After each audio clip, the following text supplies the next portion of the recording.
इनेलो के इंडिया महागठबंधन का पार्ट बनने की नाकामी की कहानी अब पुरानी और बासी हो चुकी है। अभय सिंह चौटाला ने बड़ी उम्मीदों के साथ इनेलो को इंडिया महागठबंधन का पार्ट बनाने के लिए तमाम कोशिशें करने का काम किया, लेकिन उनकी एक खुद की बड़ी गलती ने ही उनके सारे प्रयासों पर पानी फेरने का काम कर दिया। अभय सिंह चौटाला ये उम्मीद करते थे कि भूपेंद्र हुड्डा की नाराज़गी, भूपेंद्र हुड्डा के विरोध के बावजूद वो अपनी पार्टी को इंडिया महागठबंधन का हिस्सा बनाने में सफल हो पाएंगे, लेकिन उनको इस बात का एहसास नहीं था कि भूपेंद्र हुड्डा की वीटो पावर उनके सारे सपनों को तार-तार कर देगी और इनेलो को इंडिया महागठबंधन में जगह नहीं मिल पाएगी। वो कौन सी ऐसी गलती थी जो अभय सिंह चौटाला के लिए भारी पड़ी, और अगर वो गलती नहीं करते तो वो अपनी पार्टी को इंडिया महागठबंधन का पार्ट या हिस्सा बनवा सकते थे। हम बात कर रहे हैं एसआर के तिगड़ी की। अभय सिंह चौटाला ने भूपेंद्र हुड्डा के चक्कर में पड़ के एसआर के तिगड़ी को पूरी तरह से इग्नोर करने का काम किया। अभय सिंह चौटाला इस बात को भूल गए कि एसआर के तिगड़ी अब कांग्रेस के अंदर बड़ी ताकत रखती है। रणदीप सुरजेवाला, कुमारी शैलजा और किरण चौधरी गांधी परिवार के सबसे विश्वास पात्र नेताओं में शामिल हैं। जितनी बड़ी ताकत भूपेंद्र हुड्डा की है, उसके बराबर ही आज की तारीख में एसआर के तिगड़ी भी दिल्ली दरबार में अपनी पैठ और ताकत रखती है। लेकिन अभय सिंह चौटाला को ये लगता था कि वो इंडिया महागठबंधन की दूसरी पार्टियों के बलबूते पर, नीतीश कुमार, अखिलेश यादव और लालू प्रसाद यादव के समर्थन के बलबूते पर और फारूक अब्दुल्ला जैसे नेताओं के सहयोग से इंडिया महागठबंधन में अपनी पार्टी को शामिल करवा लेंगे। लेकिन अभय सिंह चौटाला का ये आकलन पूरी तरह से गलत निकला और भूपेंद्र हुड्डा की वीटो पावर के चलते इनेलो को इंडिया में एंट्री नहीं मिली। भूपेंद्र हुड्डा के चक्कर में पड़कर अभय सिंह चौटाला ने अपनी सारी कोशिशों को दीमक लगाने का काम किया, उसमें छेद करने का काम किया। ये सारी दुनिया जानती है कि पहले दिन से ही भूपेंद्र हुड्डा इनेलो को इंडिया महागठबंधन में शामिल करने के सख्त खिलाफ थे, विरोधी थे। इसके बावजूद भी भूपेंद्र हुड्डा को लगातार मनाने के लिए अभय सिंह चौटाला ने प्रयास किए। इंडिया महागठबंधन की पार्टियों के नेताओं के जरिए भूपेंद्र हुड्डा के पास सुलह के संदेशे भेजे और भूपेंद्र हुड्डा की नाराज़गी के बावजूद अपनी पार्टी को इंडिया महागठबंधन में शामिल करने के लिए पूरी कोशिशें की।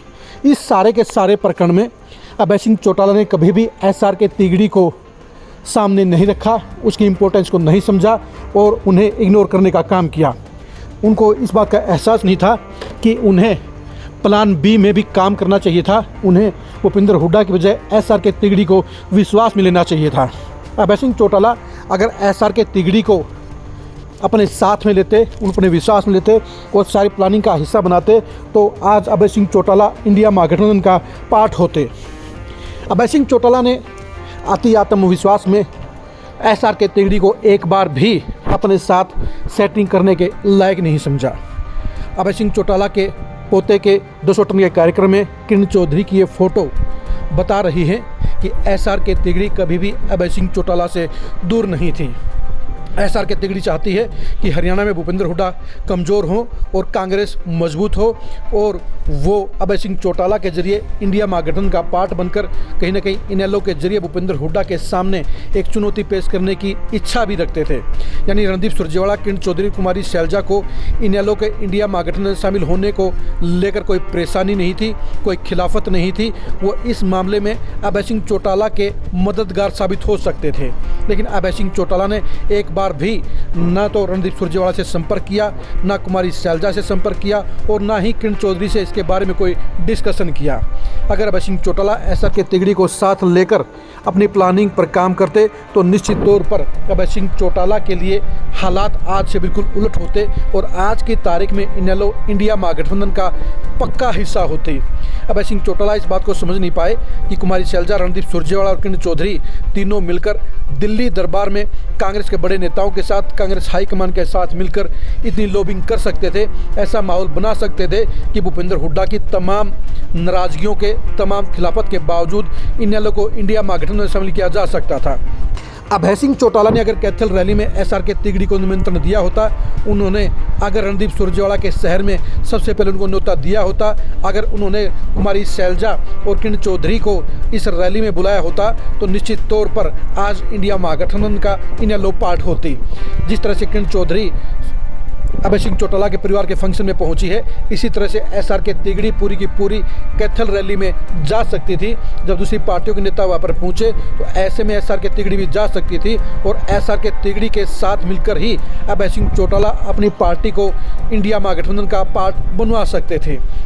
लेकिन अभय सिंह चौटाला ने अपनी पूरी प्लानिंग में सिर्फ 2 लेवल पर काम किया। पहले तो वो भूपेंद्र हुड्डा और दीपेंद्र हुड्डा को मनाने का प्रयास करते रहे, उनके पास अपने मीडिएटर भेजते रहे और इस कोशिश में लगे रहे कि भूपेंद्र हुड्डा फैमिली इनेलो के इंडिया महागठबंधन एंट्री को लेकर खिलाफत ना करे, वीटो पावर का इस्तेमाल ना करें। लेकिन हुड्डा फैमिली पहले दिन से ही इस बात को लेकर क्लियर थी। उनका साफ तौर पर एहसास था कि इंडिया महागठबंधन में इनेलो की एंट्री उनके लिए बड़ा नुकसान का काम करेगी और उनके लिए नई समस्याएं खड़ी करने का काम करेगी। इसलिए हुड्डा फैमिली ने इनेलो की एंट्री इंडिया महागठबंधन में रोकने का काम किया। इसके साथ साथ अभय सिंह चौटाला ने इंडिया महागठबंधन की दूसरी पार्टियों के नेताओं को साथ लेकर गांधी परिवार के सामने भी इनेलो को शामिल करने के लिए प्रस्ताव रखे, उसकी खूबियां बताई, उसके पॉजिटिव पॉइंट बताए।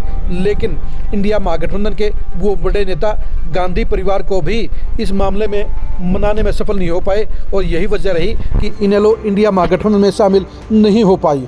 अगर इन नेताओं की बजाय अभय सिंह चौटाला SRK तिगड़ी के साथ इस मामले में प्लानिंग करते तो परिणाम दूसरा ही निकलता। हालात ऐसे बिगड़ गए कि इनेलो की कैथल रैली में इंडिया महागठबंधन के वो तमाम बड़े नेता नहीं आए जिनके ऊपर अभय सिंह चौटाला को पूरा भरोसा था, जिनके बलबूते पर अभय सिंह चौटाला इनेलो को इंडिया महागठबंधन में शामिल करवाने के लिए पूरी उम्मीदें कर रहे थे। इन नेताओं ने ही कैथल रैली से दूरी बनाकर अभय सिंह चौटाला को जोर का झटका देने का काम किया। अगर भूपेंद्र हुड्डा की बजाय अभय सिंह चौटाला SRK तिगड़ी के जरिए इनेलो को इंडिया महागठबंधन में शामिल करवाने के लिए प्लानिंग करते तो परिणाम सार्थक निकलता, पॉजिटिव निकलता और ऐसे में अभय सिंह चौटाला की पार्टी आज इनेलो महागठबंधन का पार्ट बनी। किरण चौधरी के अभय सिंह चौटाला के कार्यक्रम में जाने से ये साफ है कि अगर अभी भी अभय सिंह चौटाला अपनी गलती को सुधार लें और SRK तिगड़ी को अपने साथ लेकर चलें और इंडिया महागठबंधन द्वारा शामिल होने के लिए प्रयास करें तो अभी भी बात पूरी तरह से ख़त्म नहीं हुई है। अभी भी SRK तिगड़ी के जरिए अभय सिंह चौटाला इंडिया महागठबंधन में अपनी पार्टी को शामिल करवाने का प्रयास कर सकते हैं। अब देखने की बात यही है कि क्या अभय सिंह चौटाला को अपनी गलती का एहसास होगा, क्या अभय सिंह चौटाला SRK तिगड़ी के साथ मिलकर दोबारा से अपने बिखर चुके सपने को पूरा करने के लिए फिर से कोशिशें करने का काम करेंगे या नहीं करेंगे। किरण चौधरी का वहाँ पर जाना इस बात का प्रतीक है कि अभय सिंह चौटाला और इनेलो दोनों के लिए अभी संभावनाएं बची हुई हैं। वो अभी भी अपनी पार्टी को इंडिया महागठबंधन में शामिल करवाने का प्रयास कर सकते हैं। अभय सिंह चौटाला की सोच और प्लानिंग के बारे में अभी कुछ नहीं कहा जा सकता। अगर उनको इस बारे में पॉजिटिव नज़रिया नजर आए तो उन्हें इस बारे में जरूर सोचना चाहिए। अभय सिंह चौटाला और इंडिया महागठबंधन के भविष्य को जानने के लिए आप खरी न्यूज़ के साथ बने रहिए। 2024 में इनेलो और इंडिया महागठबंधन के संभावना को जानने के लिए आप खरी न्यूज़ के साथ बने रहिए। आप हमारे फेसबुक पेज को लाइक कीजिए, आप हमारे यूट्यूब चैनल को सब्सक्राइब कीजिए। नमस्कार।